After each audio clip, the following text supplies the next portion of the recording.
अभिनयाची आवड आणि रंगभूमीचे आकर्षण असणाऱ्या 4 तरुण कलंदरांनी वयाला साजेशाच उत्साहाने एक संस्था स्थापन केली.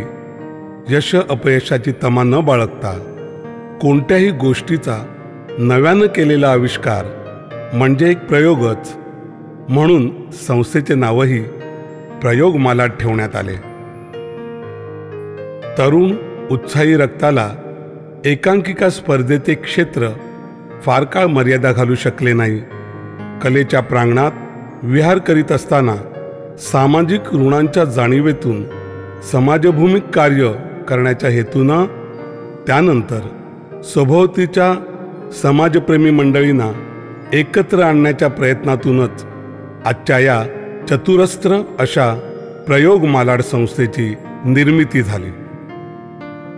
संस्थेच्या नावाला साजेशीच तिची वाटचालही नेहमी अर्थपूर्ण राहावी या निरंतर जाणीवेतूनच प्रारंभी रंगमंचावरच्या प्रकाशझोतात सुरू झालेल्या संस्थेने ज्ञान, सेवा, क्रीडा या शाखांतही आपले भरीव कार्य सुरू केले आणि अल्पावधीतच महाराष्ट्राच्या कानाकोपऱ्यात प्रयोग मालाड संस्थेचे नावही पोचले. आज बघता बघता संस्थेला 35 वर्ष पूर्ण कधी झाली ते कळलेच नाही. समाजापर्यंत पोहोचण्याचा, ज्वलंत जिव्हाळ्यांच्या प्रश्नांपासून त्याला दिलासा देण्याचा विविधांगी प्रयत्नांतून पूर्ण एका पिढीचे अंतर पार करून संस्था प्रगल्भ झाली. केल्याने होत आहे रे, आधी केलेची पाहिजे या सकारात्मक विचाराने काम करणाऱ्या नाट्यकर्मींचा एक मोठा परिवार निर्माण झाला. एकांकिका स्पर्धा करताना, वैयक्तिक अभिनय स्पर्धा भरवल्या, राज्य नाट्य स्पर्धेची तयारी करताना गच्ची नाट्य, टेरेस थिएटर राबवून कलाकारांवर अभिनयाचे पैलू तर पाडलेच, पण त्याचबरोबर नेपथ्य, प्रकाश योजना, लेखन, रंगभूषा, वेशभूषा या विविध अंगांचे संस्कार प्रयोग मालाड संस्थेने भारावलेल्या मुलांवर केले आणि त्यांचा पाया भक्कम केला. त्यामुळेच आज 35 वर्षांनी मागे वळून बघताना त्या प्रवासात मार्गदर्शक ठरलेल्या गुरुजनांची आज आठवण झाल्याशिवाय राहत नाही. सर्वश्री माननीय रमेश पवार, प्रल मयेकर, रामकृष्ण गाडगीळ, प्रेमानंद गजवी, बच्चू पांडे, कुमार सोहनी, जयवंत देसाई, भारत तांडेल यासारख्या सदृदांची आठवण झाल्याशिवाय राहत नाही. प्रयोग मालाड संस्थेने शिल्पकृती घडवताना पैलू पाडले आणि झळाळते तारे रंगभूमीवर अवतरले. त्यातील अभिमान वाटावा असे श्रीयुत अरुण नलावडे, सुनील तावडे, राजेंद्र चावला, जयवंत पाटेकर यासारखे अनेक कलाकार संस्थेच्या चित्रशाळेत घडले. रंगभूमीवरचा अभिनयाचा कैफ व यशस्वीतेचा झंझावात घेऊन वावरणारी ही माणसे तेवढ्यावरच न थांबता समाजसेवेची जाणीव ठेवून प्रयोगच्या इतर शाखांचे कार्य तितक्याच जोमाने पुढे नेत होते. त्या सर्व कार्यांना आर्थिक व मानसिक बळ देणारे हात होते डॉक्टर मामा म्हणजेच doctor Achrekar, doctor Gajanan Ganu, doctor Gajanan Akte, doctor Bhanudas Walawalkar, कैलासवासी सुरेश गीध, श्रीयुत शंकर जोमराज म्हणजेच आमचे आर्टिस्ट बाबा जोमराज, अशोक सावंत, दिलीप म्हात्रे व अजित कोरगावकर. दिवस रात्र नवीन संकल्पनांच्या स्वप्नांनी भारावलेल्या या व्यक्तींनी दिव्याने दिवा उजळावा तशी अनेक मान्यवरांची वर्णी संस्थेत लावली आणि संस्था नावारूपाला आली. त्यावेळच्या प्रमुख सहाय्यकर्त्यांपैकी एक म्हणजे प्रबोधन गोरेगावचे ज्येष्ठ पदाधिकारी विद्यमान आमदार माननीय सुभाष देसाई व वसंत तावडे. प्रारंभीच्या काळातील संस्थेचे ते एक आधारस्तंभच ठरले. संस्थेच्या सेवा विभागाने वैद्यकीय शिबिरांच्या आयोजनांचा सपाटा सुरू केला। त्यात डॉक्टर अजित यांचे त्वचा रोग चिकित्सा केंद्र आणि रक्तदान शिबिरे नियमित होतच राहिली। हे सेवा कार्य केवळ मुंबईपुरतेच मर्यादित न ठेवता ते लांजा, रत्नागिरी, चोपडा जळगाव जिल्हा आणि वरुड अमरावती जिल्हा येथे भव्य स्वरूपात वैद्यकीय चिकित्सा शिबिरांचे संस्थेतर्फे यशस्वी आयोजन करण्यात आले। गावाकडील गरीब गरजू रुग्णांना मोफत औषधांबरोबर KEM सारख्या मोठ्या रुग्णालयातील डॉक्टरांकरवी मोफत उपचार सुविधा उपलब्ध करून देण्यात आल्या।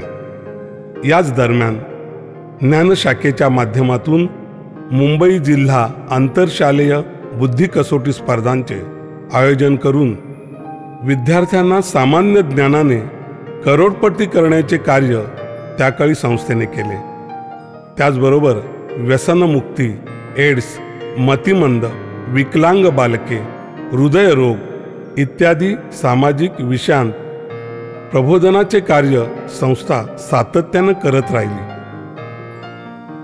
संस्थेच्या कला विभागातर्फे छायाचित्र म्हणजे फोटोग्राफी स्पर्धा, सामाजिक विषयांवर आधारित भित्तीपत्र स्पर्धा, रंगावलीसारख्या पारंपरिक कलेच्या वृद्धीसाठी आणि जनमानसात ती रुजविण्यासाठी रंगावली स्पर्धा अशा विविध स्पर्धांची भव्य प्रदर्शने उपनगरात अनेक वर्ष भरवण्यात आली। केवळ मुलांना ज्ञानार्जित करून कलासक्त बनवून उपयोग नाही तर खेळातही प्रावीण्य मिळवावे या विचारानं राज्यस्तरीय कबड्डी, खो खो, कॅरम स्पर्धांबरोबरच मर्यादित षटकांच्या क्रिकेट सामन्यांचे आयोजन केले गेले। मुलांच्या बौद्धिक विकासाबरोबर त्यांचे शरीरही बळकट व्हावे या विचारांनी प्रयोग संस्थेने प्रथमच भारतीय परंपरेची शान असलेल्या मल्लखांब या क्रीडा प्रकाराची सुरुवात 1993 साली मुंबईच्या उपनगरात तंत्रशुद्ध प्रशिक्षणाने केली आणि केवळ 10 वर्षात प्रयोग मालाड संस्थेचे नाव राज्यस्तरीय व आंतरराज्य स्पर्धांमध्ये नावारूपाला आले। प्रयोग मालाडच्या नाटका इतकीच कीर्ती प्रयोग मालाडच्या मल्लखांब क्रीडापटूंची झाली आणि प्रयोगच्या क्रीडा क्षेत्रात कल्पेश जाधव व मंगेश वायकुळ सारखे अर्जुन पुरस्कार प्राप्त खेळाडूंबरोबरच नवीन प्रशिक्षक व परीक्षकही तयार झाले। स्वराज्याच्या गोरगरीब रयतेची काळजी घेणारी शिकवण जगभरात छत्रपती शिवाजी महाराजांनी दिली। तो इतिहास सर्वांच्या मनात रुजवला, नव्याने गडकिल्ल्यांची आदर्श ओळख करून दिली आणि तरुणांचं निसर्गाची नातं जोडलं ते संस्थेच्या दुर्गदर्शन मोहिमांतून। गेली 35 वर्ष शिवरायांच्या पराक्रमाची गाथा, गडकिल्ल्यांचे स्मरण व इतिहासाची पाने तरुणांच्या मनात टवटवीत ठेवण्याचे कार्य श्री यशवंत केणी म्हणजेच भाई केणी, प्रमोद टोळे, भरत मुळे, सुदेश म्हात्रे यांनी केलं। आज कित्येक वर्षानंतर प्रौढ प्रताप पुरंदर किल्ल्यांवर बेलासक चढाई करण्याचे साहस संस्थेचे गडप्रेमी शिलेदार आजही करतात आणि संस्थेची शान राखतात। संस्थेच्या उत्साही व मेहनती सहकार्यांच्या श्रमांचं खत आणि घामाचं पाणी सिंचून प्रयोग मालाडचा हा कल्पवृक्ष बहरणार आहे, फुलतच राहणार आहे। आजच्या भांबावलेल्या पिढीला ग्लोबलायझेशनच्या वादळात भरकटणाऱ्या तरुणांना सावरायचं असेल तर तुमचे आमचे पूर्वानुभवी संस्कार दीपगृह बनून आजही त्यांना दिशा दाखवू शकतात। प्रयोग मालाड त्यापैकीच एक दीपगृह आहे आणि यासाठीच समाजप्रेमी समाजसेवी मंडळींच्या सक्रिय सहभागाची संस्थेला आजही नितांत आवश्यकता आहे. उपभोगी वृत्तीने अत्याधुनिक तंत्राच्या आहारी गेलेल्या विद्यमान तरुण पिढीतून एक गुणी कलाकार, उत्तम खेळाडू, निष्णात तंत्रज्ञ, एक चांगला माणूस व देशप्रेमी नागरिक प्रयोग मालाड या संस्थेच्या माध्यमातून घडवता येईल. प्रयोग मालाड संस्थेचं ब्रीदवाक्यच आहे, सर्व बहुजनांसंगे पुढे जाऊया एकाच वेळी एकत्र. चला तर सुरुवात करूया पुन्हा एकदा नव्यानं.